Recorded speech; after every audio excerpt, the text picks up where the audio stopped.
Today is May 7th, and Sabrina and I are just getting ready now to head up into the mountains to Alishan Mountain. We got invited to stay at a bed and breakfast, so it's only about an hour and a half drive from here, and there's a tea plantation there as well, so pretty excited to check that out. Hopefully our scooter is gonna make it though. Okay, this is the scooter that has to take us up into the tallest mountains in Taiwan, and yeah, we've got what, 14,000 kilometers on her. Gonna make it, Sabrina?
So we're about 20 minutes into this drive right now, and this is probably my favorite part about all of Taiwan, getting outside the city and seeing these mountains. You can definitely feel a drop in temperature as we get higher in elevation. I think we've got about an hour left to go, so let's keep going.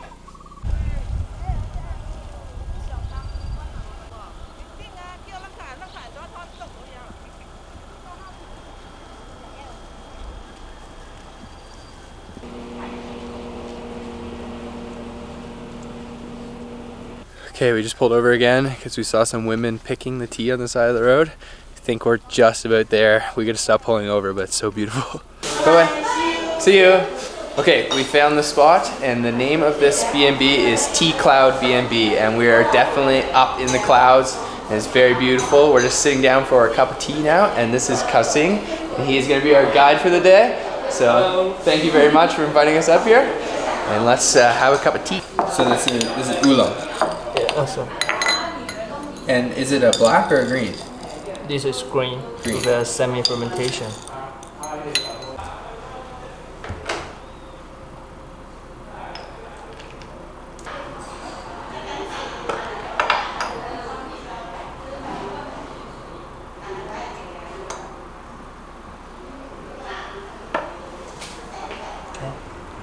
Thank you. Okay, let's try out this tea. This is Alishan Oolong green tea, right? Oh yeah. It's like a little bit bitter. It has like a nice floral, earthy kind of taste, I guess.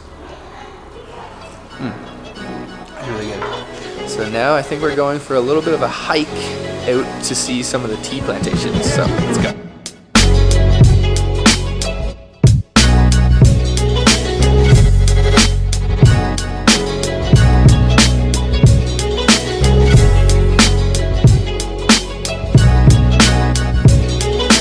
Okay, we're up in the mountains now, just at the heading of the hiking trail, and Karsing is the nicest person ever. Taiwanese people are so friendly and their hospitality is incredible. So he's taken us up and literally dropped us right in this tea field. There's nobody around, the air is so fresh, and we're really just in the clouds. So we're gonna do a hike down, and yeah, this just is beautiful.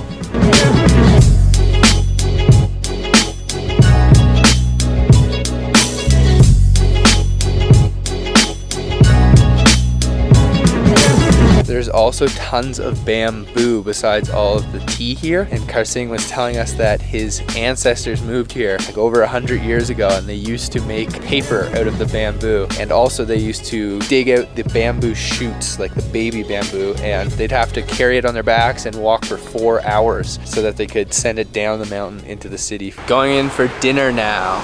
Excited to eat. Sitting down for our meal now, and this area is famous for a few things, but one thing in particular is the tea oil. So we have some tea oil noodles here. We're gonna try these out, and yeah, I can already smell it. It smells really good.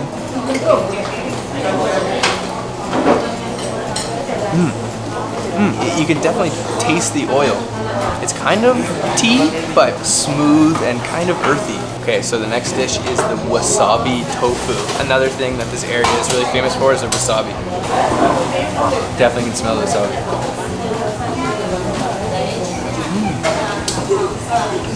Oh yeah, it's a really nice textured tofu, and the wasabi is like a salty kind of spicy wasabi flavor, and then a sweet sauce on top. Yeah, that's really nice actually. Another one of the specialties in this area is the bamboo shoots. Like I was telling you about earlier, we walked through like the bamboo forest. So these are the baby bamboo shoots. Oh, it smells really garlicky, almost like buttery. Oh, that is so smooth. It's like tender. I thought it'd be more crunchy. It's really like almost sour. And I'm not sure what's in the sauce, but definitely there's a lot of garlic. And it's a little spicy. There's some chilies in there. That's really nice. Okay, so this is the main dish. This is the tea oil chicken, and it's deep fried. Grab a nice big chunk, and you can see all the oil on there. It is just glistening, and it looks really good. So I'm gonna try that out.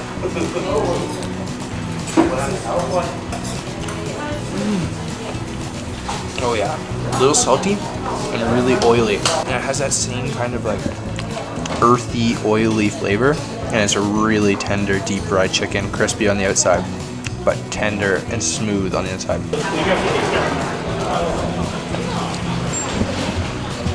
Okay, that was an awesome meal. Tea oil chicken, super unique and delicious. Just gonna head back to the B&B, charge up before we head out again tonight and see the fireflies. Okay, we're in our room now here at Cloud BnB, and this is such a nice place. I'm gonna give you a quick tour.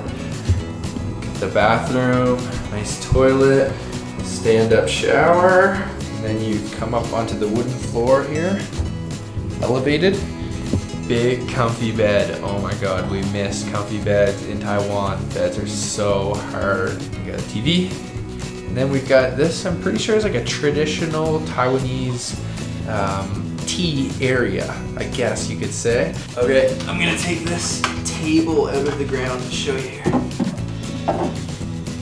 Where you set it up. Yes, traditionally sit on the ground, and here's the tea right here. Awesome. And then we got a nice view of the window here. It's so peaceful. Yeah, so nice. This place is so awesome, and Karsing is being the greatest host ever. Can't wait for the rest of this trip. Okay, we're at the firefly spot. It is completely pitch black here, so I hope my camera's gonna be able to pick them up. And yeah, let's go check them out.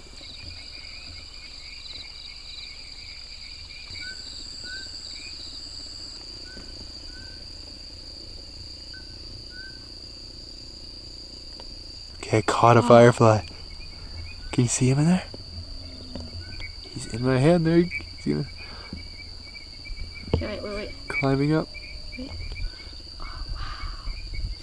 Okay, so we're learning about the whole process of how to make the tea from first pick to the final cup of tea that you're drinking. And the first step we're going to see tomorrow, and that is to pick the tea plant and then to lay it out in the sun so that some of the water can be removed from the stem, and that's called the first fermentation phase. Second, we go over to this over here, which is some sort of a device that stops the water from coming out of the stem completely. Each place has their own recipe where they keep a little bit of water, and that's for flavor. Next step is they're placed onto these massive bamboo circles, and this is the final fermentation. So they're left here for about 3 or 4 hours to ferment a little bit longer, and then we go over into the other room for the last step. This is the final step before it goes into the pot of tea, and that is the roast. And this smells amazing in here. This right here is a Oolong tea and is semi-fermented. It all depends on what altitude you're at. And green tea goes straight into the roast, and black tea is fermented longer. So this is somewhere between semi-fermented. Check this out. So much good smelling, delicious looking tea. That was so cool seeing that factory and learning about all the different intricacies of how all the different types of tea are made. Such an awesome day. I think we're gonna head back, maybe have a cup of tea, and then head to bed. And then tomorrow morning, early sunrise and seeing the tea being picked. So, see you then. Good morning. Sabrina and I raced out here. It's 5 a.m. and I think we're gonna catch a pretty sweet sunrise. Hopefully time lapse of sunrise now.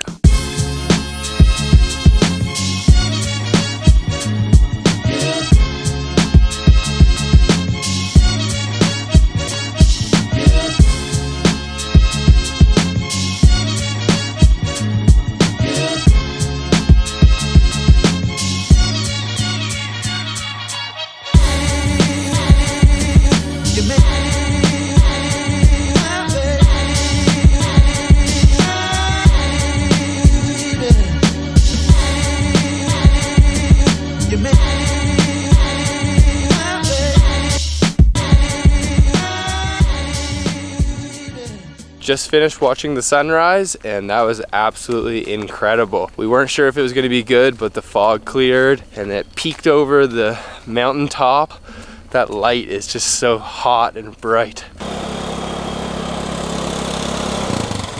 Back at the B&B, and this place is absolutely incredible. It's gorgeous. Just check out this view from the 6th floor here.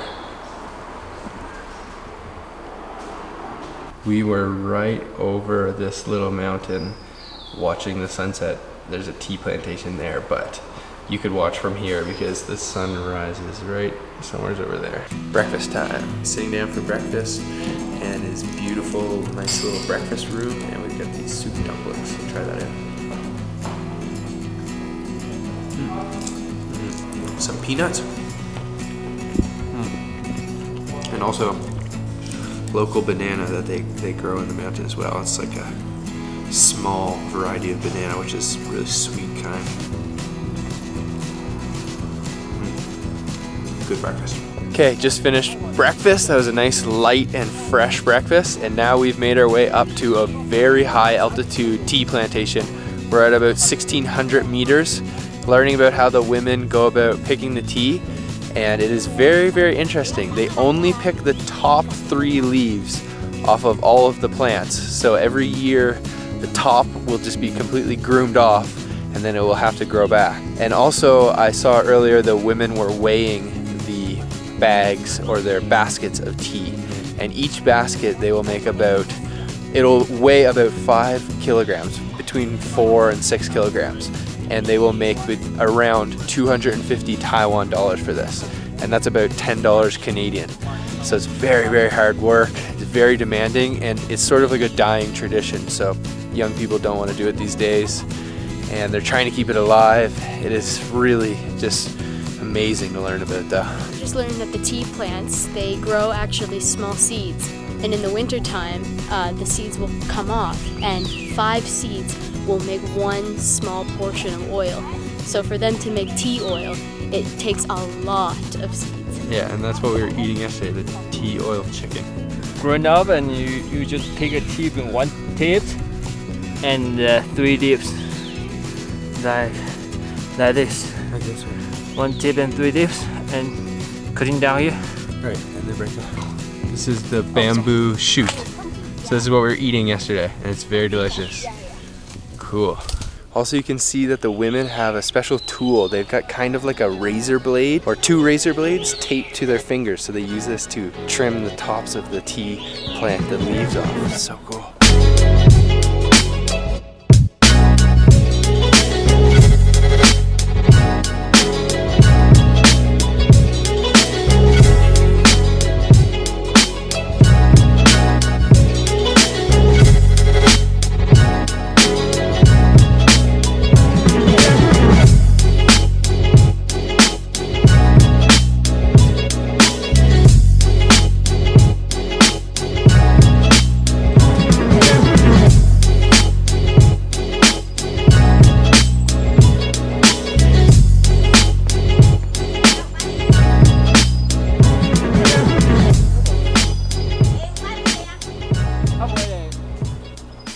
This has been an incredible trip in the Alishan region, looking at all the high mountain tea. We are in an area called Shizhou, and we stayed at the Cloud BnB, and Karsing has been an amazing host. This whole trip has been awesome. So I will have all the links to the B&B in the description. You can check that out. And if you're ever in the region, I definitely recommend coming up here. It is absolutely beautiful. If you have any questions, leave a comment below, give this video a big thumbs up, and subscribe to the channel, because I'm going to be making lots of videos like this in Taiwan. And thank you for watching. So see you next time.